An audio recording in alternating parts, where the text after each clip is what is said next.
ലോകകപ്പിലെ മികച്ച പ്രകടനത്തിന് ശേഷം IPLിലേക്ക് തൻ്റെ സ്വപ്ന ടീമായ ചെന്നൈയിലേക്ക് എത്തുന്നു. പക്ഷേ വേൾഡ് കപ്പിലെ ഫോമിൻ്റെ ഒരു അംശം പോലും അദ്ദേഹത്തിന് പുറത്തെടുക്കാൻ സാധിക്കുന്നില്ല. അങ്ങനെ 3 കളികൾ തുടർച്ചയായി പരാജയപ്പെടുന്നു. കൂടാതെ ചെന്നൈയും ആ കളികൾ പരാജയപ്പെടുന്നു. കൂടാതെ ചെന്നൈയിൽ തലയുടെ അഭാവവും തലയ്ക്ക് പകരക്കാരനായ സഞ്ജു അവർ പ്രതീക്ഷിക്കുന്ന തരത്തിലേക്കുള്ളൊരു പ്രകടനത്തിലേക്ക് എത്തുന്നതുമില്ല.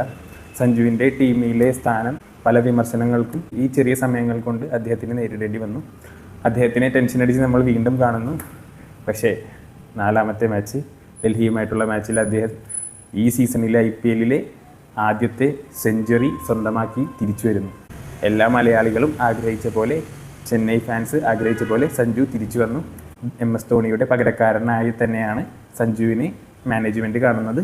ഇത്തരം പ്രകടനങ്ങൾ അദ്ദേഹത്തെ ക്യാപ്റ്റൻ അടക്കമുള്ള പൊസിഷനിലേക്ക് എത്തിക്കുമെന്ന് തന്നെ നമുക്ക് പ്രതീക്ഷിക്കാം. ഇന്ന് IPLിൽ ചെന്നൈ KKR മാച്ചാണുള്ളത്. സഞ്ജുവിൻ്റെ ഈ അത്ഭുത പ്രകടനം വീണ്ടും കൺസിസ്റ്റൻറ്റോടുകൂടി തുടരുമെന്ന് നമുക്ക് പ്രതീക്ഷിക്കാം.